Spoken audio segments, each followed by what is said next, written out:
them express themselves in whatever. They told me the other day that they celebrate some kind of holiday. Okay, we're going to celebrate it. If you want to write about it, write about it. I've taken it upon myself to know what they celebrate and what they like, what kinds of things interest them. They just make my day so bright, and I feel like the caring that I've shown them, they show me now, because we have our Miss Perez time. The last 10 minutes of the day is just to hang out. Let's talk, let's chat. Every day I leave with a hug, and they run to me to give me a hug, and it's the best feeling because they care so much about me that they will do for me. They will work for me because they know I work for them. I love them. I don't know what I'm going to do especially this group. I don't know what I'm going to do this year when they go.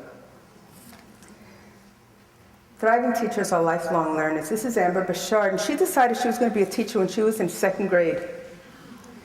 Because she already knew the 2nd grade math curriculum, the teachers sent her to the 1st grade because she was, advanced in math, to teach them math. And so she had her own group in 1st grade when she was in 2nd grade.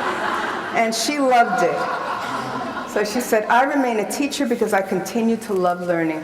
For me, education lets you go anywhere you want to go. You can become anybody you want to be. I grew up in what I guess, I didn't know at the time, but I guess was a very impoverished home.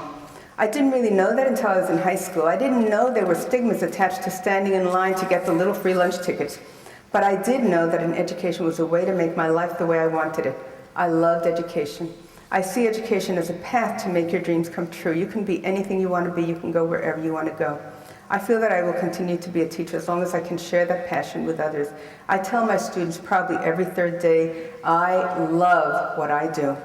And please always find something you love to do, because I love teaching.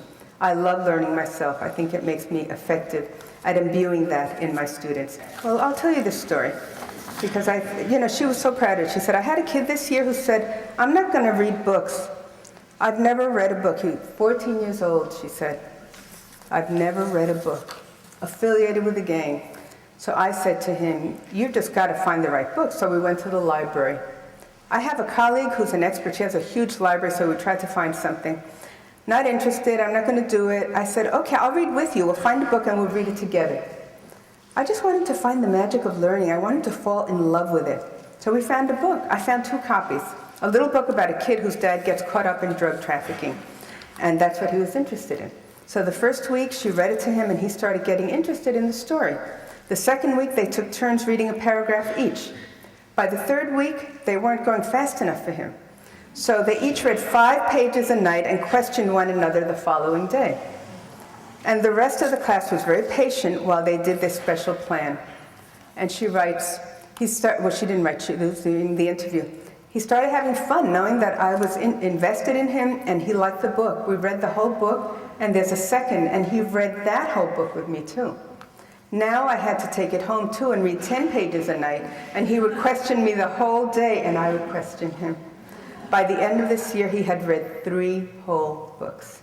I'm very proud of him, and that's why I'm a teacher, because I want kids to see what education can do for them. He thought he was not smart. So, what does it mean to thrive? It doesn't mean to become rich or famous, although, of course, better compensation would help, and more recognition would be good. Relevant professional development would be terrific. It doesn't mean to teach students to fill in the blanks, to answer inane questions, or even to pass tests. That's not what teaching is about. To thrive, according to these teachers, means to do their job with lots of sweat, dedication, love, and energy, even when all the energy has dissipated. To be advocates for social justice and advocates for their students, and to help students learn that they are lovable, worthy, and smart, and that they have both the right and the responsibility to change the world. I want to end with the words of John Gunderson, words that I think express perfectly what it means to thrive. He said, "What we do is important.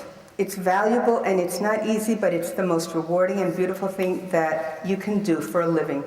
It's part of making the world a better place, making humans want to be better people." And so I hope people who read this book realize we might be in a tough environment economically, we might be in a tough profession where people might not give us the respect that I think we deserve, but we're doing it because it's an important position to make society and people better. Thank you very much.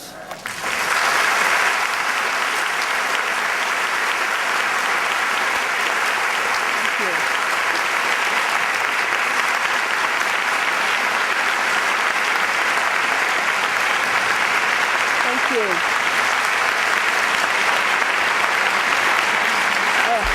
Oh, thank you. Thank you. Oh, thank you.